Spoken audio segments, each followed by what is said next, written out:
જય દ્વારકાધીશ વિદ્યાર્થી મિત્રો, આ વિડીયોની અંદર આપણે ગાલા એસાઇનમેન્ટ 2026 ધોરણ 12ના ઇકોનોમિક્સ એટલે કે અર્થશાસ્ત્રના પ્રશ્નપત્ર નંબર 6ના વિભાગોના જવાબો ઉપર ચર્ચા કરવાના છીએ.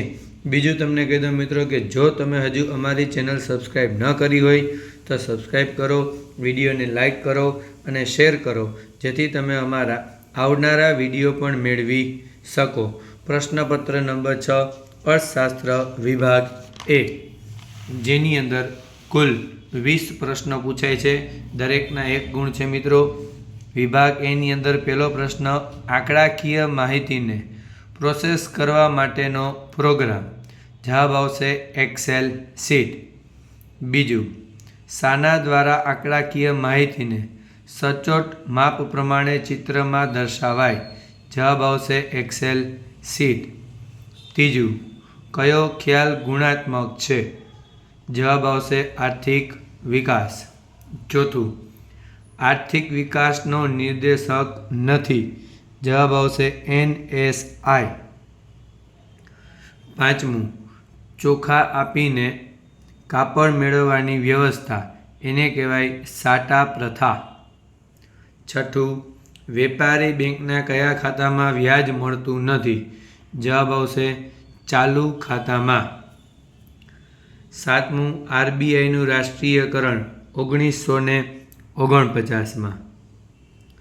આઠમું, તેંડુલકર સમિતિ મુજબ વર્ષ 2011-12 માટે શહેરી ક્ષેત્રોની ગરીબી રેખા નક્કી કરવા માસિક રૂપિયા કેટલા આપવામાં આવ્યા હતા. તો જવાબ આવશે 1000.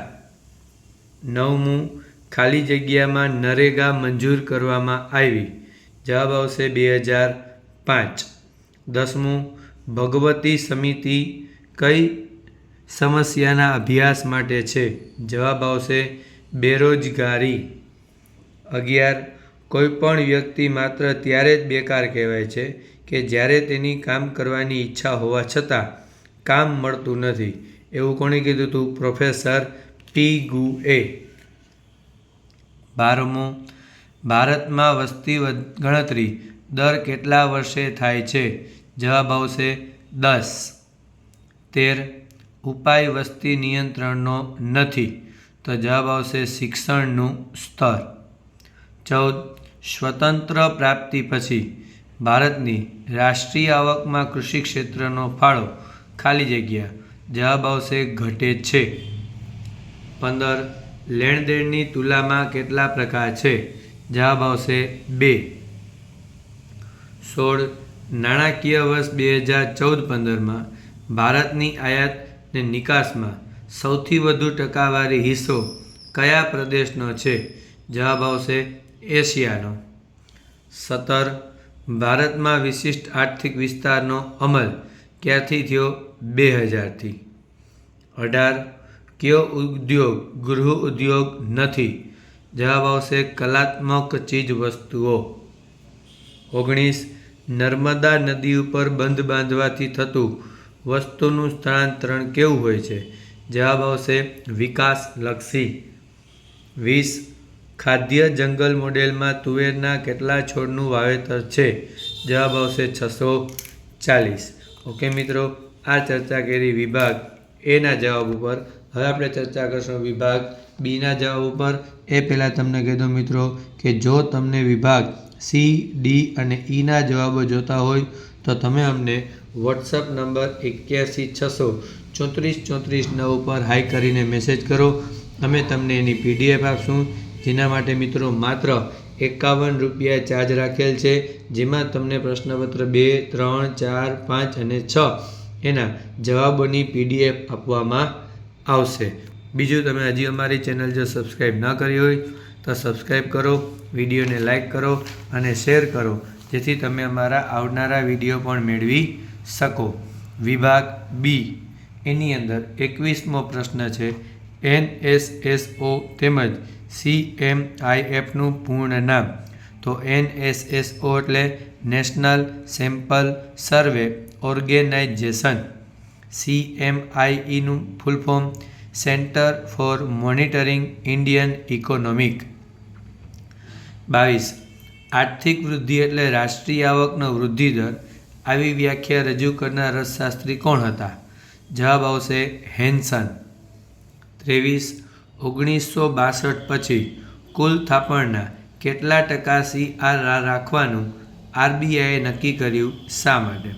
તો 1962 પછી કુલ થાપણના 3 થી 15% CRR રાખવાનું અને તેનો હેતુ બેન્કિંગ વ્યવસ્થા પાસે પૂરતા પ્રમાણમાં રોકડા નાણાં રહે તે માટેનો છે. 24.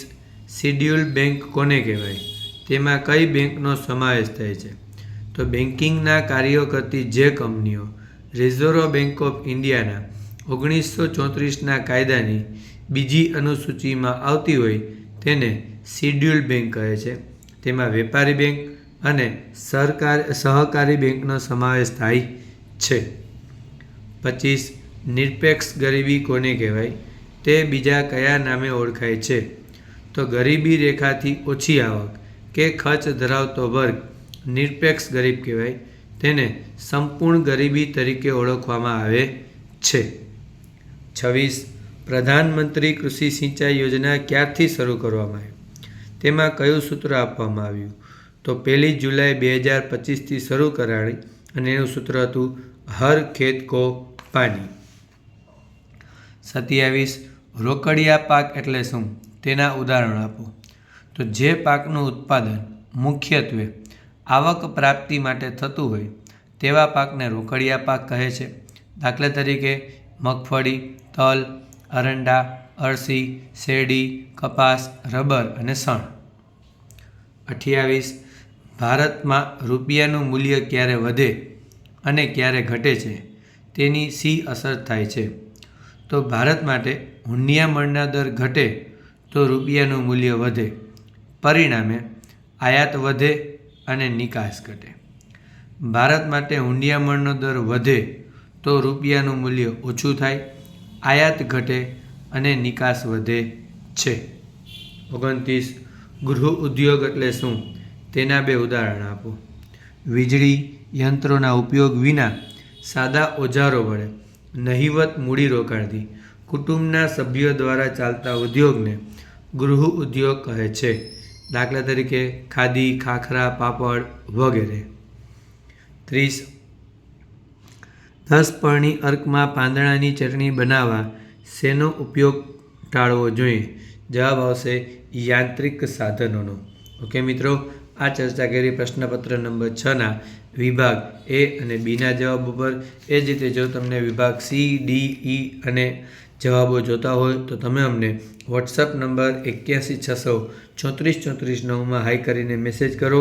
અમે તમને એની PDF આપશું, જેના માટે માત્ર મિત્રો 51 રૂપિયા ચાર્જ રાખેલો છે. જય દ્વારકાધીશ.